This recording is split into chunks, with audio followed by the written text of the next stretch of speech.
Reporte 100. La mesa de análisis de los martes, Jesús Moreno Durazo, ¿cómo estás, Jesús? Buenos días. Juan Carlos, buenos días, muy bien. Norman Navarro Cruz, ¿cómo estás, Norman? Buenos días. Estamos. Gracias por estar aquí con nosotros. Bueno, ayer platicamos con la periodista Laura Sánchez Ley sobre esta decisión de un tribunal federal que deja sin efecto la sentencia de 45 años de cárcel a Mario Aburto y pide que se vuelva a sentenciar, se vuelva a dictar una sentencia y que sea con base en el Código Penal de Baja California, que establece que la pena máxima en 1994 por un asesinato, por un homicidio, era de 30 años. De darse esta sentencia y de respetarse esto que dice el tribunal, pues Mario Aburto tendría la posibilidad de salir en libertad el próximo 23 de marzo de 2024, porque se cumplen 30 años. Esto fue lo que nos dijo Laura Sánchez Ley. El viernes pasado nos enteramos pues que Mario Aburto, mira, lo manejaron raro, ¿no? Sí. Se afirmó casi que iba a salir de la cárcel, cosa pues que no es un hecho. Lo que sucedió es que se le ampara. Revisando este amparo, Juan Carlos, la defensa de Mario Aburto brinda detalles súper importantes de lo que reconoce Mario.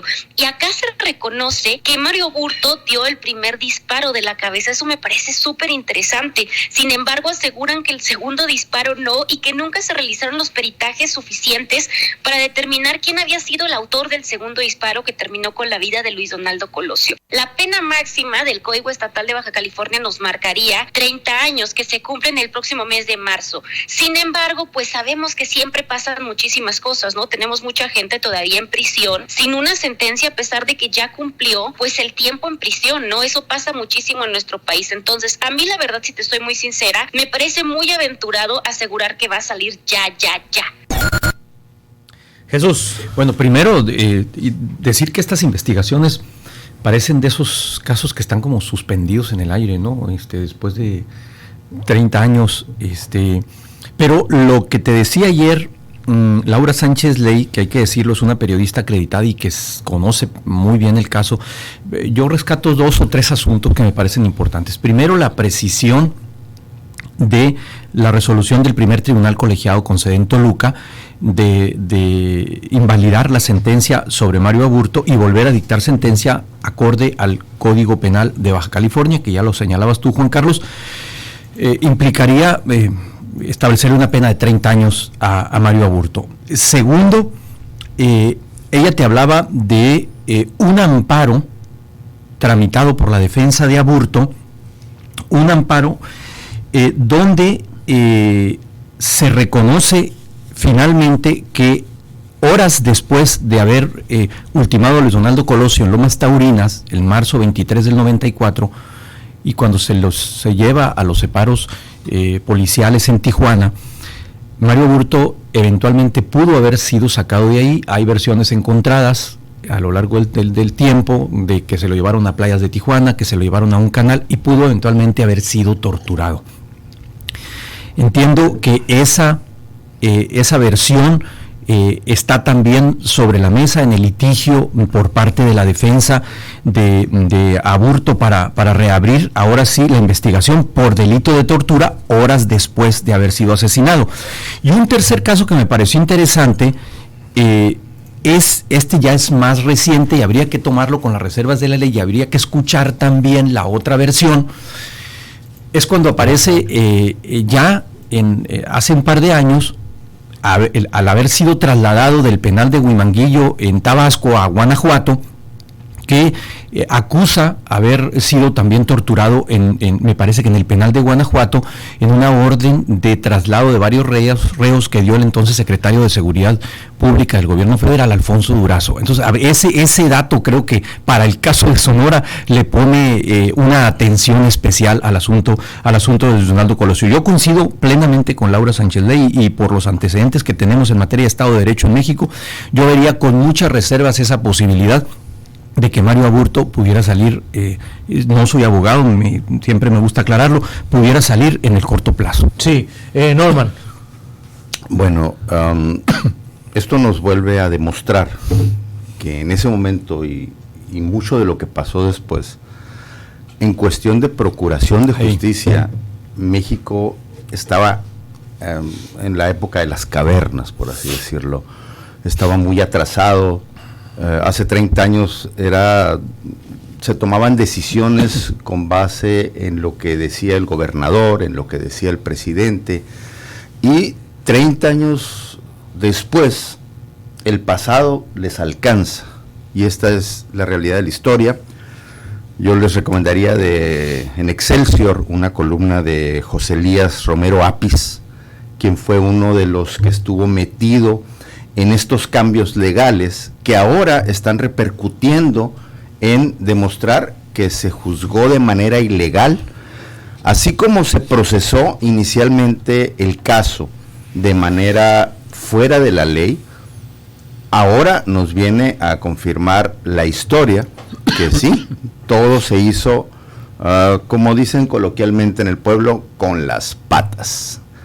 Y yo te pongo antecedentes de todos estos problemas del sexenio de Carlos Salinas de Gortari, en donde se mataban políticos, se mataban periodistas, todo el mundo se quedaba callado, y finalmente alguien termina matando al candidato Luis Donaldo Colosio, y fíjate, lo detienen y se lo llevan a la entonces Procuraduría General de la República en lugar de llevarlo a la Procuraduría del Estado, claro, que era donde tenía que comenzar a ser procesado.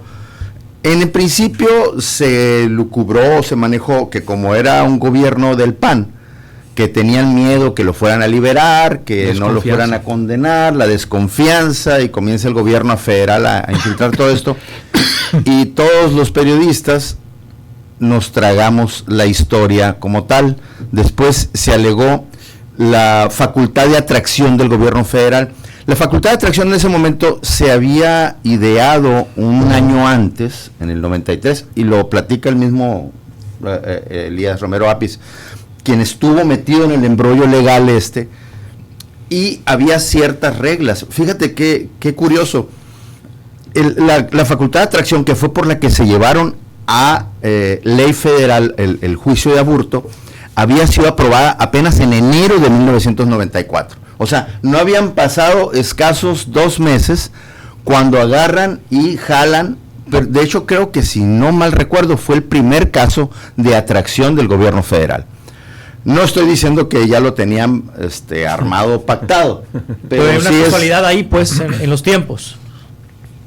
Hay una casualidad en los tiempos y hay una causalidad 30 años después de que hacen esta atracción, pero para que hubiera esa atracción federal que ocurre en otros países como en Estados Unidos, por eso hay delitos que se juzgan en el ámbito local y hay delitos que se juzgan en el ámbito federal.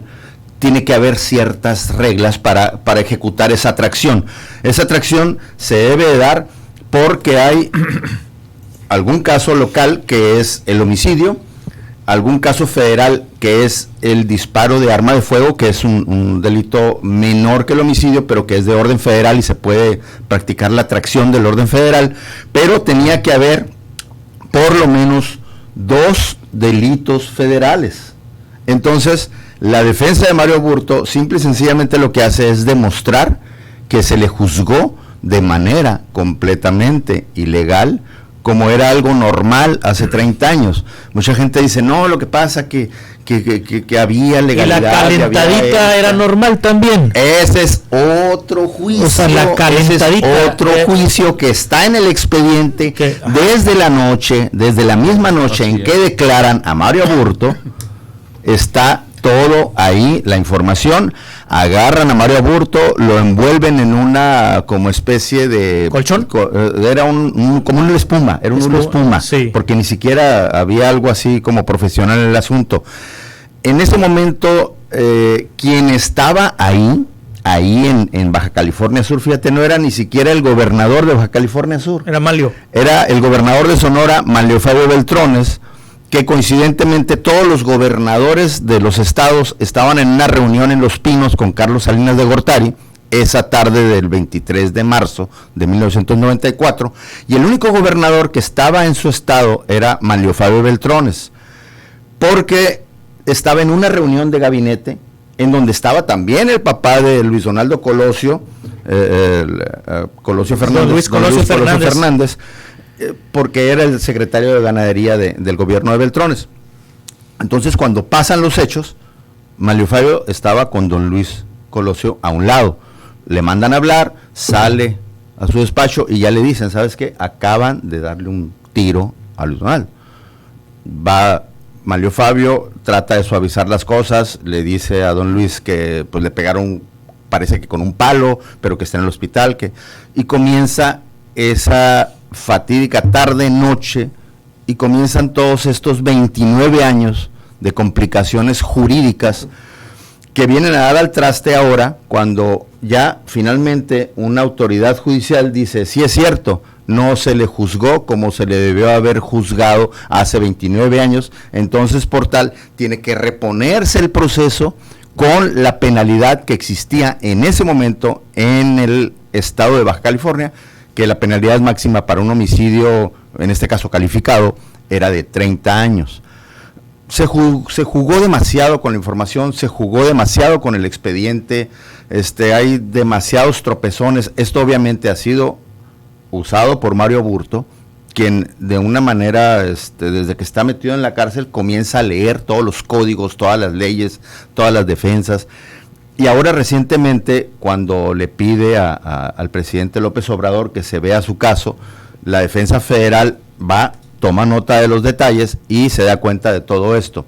También está abierto, como decías, el caso de que no se hizo como se tenía que haber hecho legalmente, quedarse Mario Aburto detenido con el Ministerio Público, ya fuera federal o del Fuero Común. No, lo agarran, lo sacan ilegalmente de las oficinas de la Procuraduría General de la República, que ahora es la Fiscalía General de la República, y se lo llevan a un paraje en playas de Tijuana, donde supuestamente es, pues, él dice torturado, que si lo golpearon, que si no lo golpearon, no lo sé, pero sí lo interroga y es el famoso interrogatorio paralelo en donde participan el entonces gobernador Manlio Fabio Beltrones y su jefe de seguridad, se me escapó el nombre, como siempre se me escapan en estas lagunas que tengo ya más comunes en esta edad, pero en ese entonces se alegó esa situación y no se le hizo mucho caso. Dijeron, no, pues es que Mario Aburto es el asesino solitario, no está bien de la cabeza, es mesiánico, pero sí estuvo plagada de muchas irregularidades legales. Ni siquiera el Procurador General de la República, Diego Valadez, estaba ahí, también venía volando. Y era un alegato porque eran diferentes grupos políticos los que estaban en el jaloneo. También estaba el jaloneo Manuel Camacho Solís, que se había sentido amagado o repudiado porque no le dieron la candidatura del PRI a la presidencia de la República a él. López Ferreiro, me dicen aquí. Sí, López Ferreiro. Sí. López Ferreiro, que creo que murió. El coordinador de logística de la campaña también tendría bastante que decir aquí, que creo que ha hablado poco, ¿no? ¿Quién es el coordinador? No, ¿Quién era? Guillermo Hopkins. Hopkins, sí. Guillermo Hopkins era el coordinador de logística de la campaña. El otro que no estaba en Tijuana era el coordinador general de la campaña, a la postre presidente de la República y principal beneficiario, entre comillas, del asesinato de Luis Donaldo, Ernesto Zedillo. Sí. Tampoco estaba en Tijuana. Ahora, el caso Colosio no está abierto, o sea, el asesinato de Colosio no está abierto. Está cerrado. Está cerrado el caso Colosio. Ahora, lo que lo que está abierto es el caso Aburto. Claro. El caso Aburto, y aquí hay un dato que reitera Mario Aburto. Yo disparé. Exacto, una vez. Sí. El segundo balazo no es mío. Sí. Pero bueno, eso no es motivo ahorita de pesquisa judicial. Sí. Pero sí abre. Pero sí lo que otra está vez abierto eso. Sí, lo que está abierto es el interrogatorio paralelo. Sí, claro. Ese sí está abierto. Sí. Entonces, de que pueden jalar políticos de aquel entonces a declarar, sí los pueden jalar. Sí, ayer le preguntaba a Laura Sánchez Ley si ya habían citado a Mario Fabio Beltrones a declarar. Dice ella que desconoce el dato, pero tendría que haber sido citado o va a ser citado. Sí, entonces es un hecho. Existió el interrogatorio paralelo, existieron muchas cosas muy complicadas que sería cuestión de aventarnos otra mesa para platicarles más detalles de muchas cosas. Hubo periodistas ahí, Norma. No había periodistas en Lomas Taurinas, y qué bueno que sacas el caso, se me había olvidado, porque la logística de la campaña le dijo a los periodistas, pues va a haber un evento en una colonia pobrecita con el Terregal. Bueno, se fueron a San Diego, pues. Se fueron a San Diego a comprarse chalecos. En las horas posteriores, ¿te refieres a las horas posteriores? Exacto. En el momento, cercanos a ese interrogatorio. Cercanos al interrogatorio paralelo. Estaba adentro de la oficina de la entonces Procuraduría General de la República. Estaba el periodista Martín Holguín, que iba como invitado de Manlio Fabio Beltrones, y ni modo, porque ahí sí me la platicó directo, y él después la platica, logra entrar, así como simulando que estaba dentro de la comitiva de gente que iba, y le toca ver muchas de estas cosas. Entonces, no es algo que se sepa por rumores, claro. Es algo de gente que estaba adentro del edificio de la PGR de ese entonces. Entonces, afuera no se veían más que camionetas Suburban, que era la moda en aquellos años, que entraban y salían. Y sí, hay coincidencia de que se vio esa como bola de una espuma que de repente sale y luego de repente entra. López Ferreiro creo que era de Tijuana.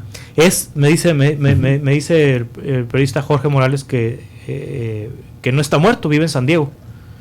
Es empresario inmobiliario en Tijuana. Okay. A mí lo que no me queda claro, no me termina de quedar claro de este asunto es por qué 30 años después descubren esta salida jurídica de juzgarlo de acuerdo al Código Penal de Baja California, ¿por qué hasta ahora? Bueno, no sé si sea producto del trabajo periodístico de Laura Sánchez Ley, porque en los últimos años Laura Sánchez Ley se abocó a investigar el caso de Mario Aburto y estuvo duro y dale con el caso de Mario Aburto, al grado de que hubo la defensa de Mario Aburto que pidió que se promovieran estos amparos, y sobre todo la motivación de la defensa de Mario Aburto fue a partir de que lo trasladaron del penal de Guanajuato al penal de Tabasco. Al revés, de Tabasco a Guanajuato. Correcto, entonces viene la inconformidad de Mario Aburto porque Alfonso Durazo, siendo secretario de Seguridad,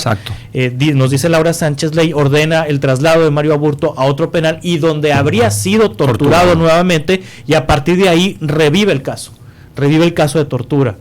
Y empieza a moverle la defensa de Mario Aburto, y también la motivación, periodística de Laura Sánchez Ley, que empezó a mover el caso de Mario Aburto, porque tiene años trabajando sobre el caso de Mario Aburto, Laura Sánchez.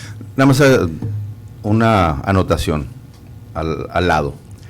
Desde un principio los análisis psicológicos de Mario Aburto lo ubicaron, y a mí me tocó leer directamente sobre su manifiesto, y me tocó leer las declaraciones de la gente que estaba alrededor de él, la gente que lo conocía. Me tocó estar ahí por donde vivía, me tocó estar en Lomas Taurinas, me tocaron hacer y ver muchas cosas.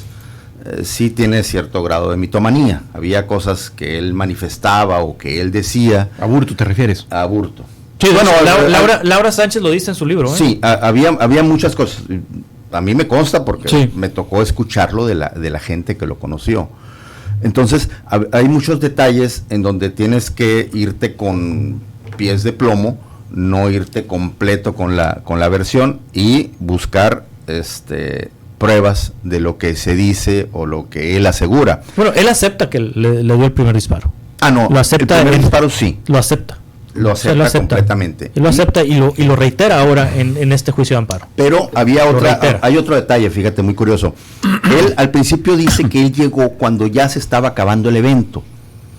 Por eso existía en un inicio en la investigación, aunque estuviera mal en el juzgado federal, pero había un problema, un embrollo. Por eso te decía que necesitamos una mesa más larga y más ancha, porque había alevosía y ventaja.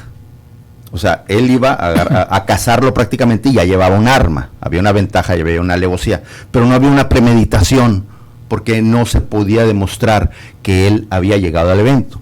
Se estuvo trabajando mucho tiempo, y había, fíjate, de los periodistas que estaban los periodistas de la Crónica, fotógrafo y reportero. De ahí se comenzó a trabajar con el fotógrafo de la Crónica, que en ese entonces ya era propiedad del Imparcial, a revisar negativo por negativo. Un negativo de esos años, que era de cámara 135 reflex, es un rectángulo que abarca cierta cantidad, y a la hora que tú lo imprimes nada más una parte, no imprimes el cuadro completo. A revisar con un cuentahilos, cuadro por cuadro, hasta encontrar a Mario Burto en una de las fotos, y después de esa foto, en ese negativo completo, estaba la llegada de Luis Donaldo Colosio. O sea, que sí había existido premeditación, porque estaba antes de que llegara, desde antes. Entonces, con ese negativo, con esas pruebas, con esas fotografías, me voy en ese entonces con Pancho Acuña Griego, que era parte del comité de la investigación del caso Colosio, con la doctora...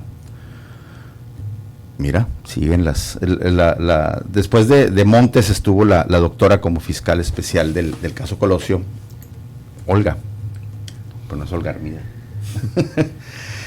Y en esa época le hago saber a Pancho Acuña Griego, mira, hay estos detalles, hay esta cosa.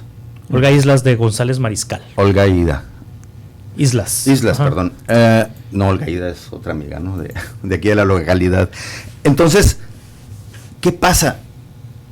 Pancho Acuña Griego se va directamente con la doctora, le dice, mira, hay esto. Ella le avisa al presidente Colosio, al presidente Salinas, que está resuelto la cuestión de la premeditación. Entonces, ya cuando lo íbamos a publicar en el Imparcial, de repente le habla, según lo que me platicaron en aquellos años, a lo mejor no recuerdo bien, Pepe Carreño Carlón, que le manejaba la prensa a Carlos Salinas de Gortari, y le dice a José Santiago Gili, en ese entonces director general del periódico, le dice, ¿sabes qué? Frenen la publicación, porque en lo que se hace la cuestión legal se puede amparar y se nos puede caer el juicio. Frenen la publicación, no lo publiquen todavía. Entonces ya me da orden José Santiago Gili de que, ¿sabes qué? Vamos a esperarnos a que hagan el movimiento legal y entonces lo publicamos. ¿Ok? ¿Y cuál fue la sorpresa? Que ese fin de semana lo publicó Proceso en una foto especial, nunca le pusieron la firma, y lo publica Blancornelas en Z, lo filtró Carlos Salinas de Gortari como un favor personal a Proceso y a Blancornelas a Z de Tijuana. Entonces fue un golpazo de que la típica chamaqueada que hacía Carlos Salinas de Gortari, que te decía para la publicación, y se acabó. Entonces la exclusiva la tumbó Carlos Salinas de Gortari, se perdió. Yo les dije, bueno, pues ni modo, no había más que hacer. Ya después Blancornelas y Proceso, don Julio Scherer, aceptan que sí, es una filtración, es una filtración del Imparcial, es una fotografía de un fotógrafo de la Crónica, se me escapa ahorita el nombre, perdón compañero, tanto que anduvimos ahí en medio, porque vinieron en un avión especial a recogerlo a él, para que fuera a declarar y a presentar esos negativos y presentar la prueba, y después de eso ya se confirma que iba premeditación, alevosía y ventaja. Entonces se le dan los 45 años de prisión, que ahora no salen con que también no estuvo legalmente correcto ese procedimiento. Con eso terminamos, se nos acaba el tiempo. Gracias, Jesús Moreno. Gracias, Juan Carlos. Gracias, Norman. Me quedo con ganas de platicar de este dato de artículo 19. Sí. Sonora, el estado con más periodistas asesinados en ese sexenio. Ojalá lo podamos entrar el otro martes. La escalada de muertes a periodistas desde que se empiezan a contabilizar de tiempos de Cedillo para acá es interesante. Sí, de la Hoya es el fotógrafo, me dice Jesús Ballesteros. Sí, de la Hoya. Gracias, Jesús. Reporte 100.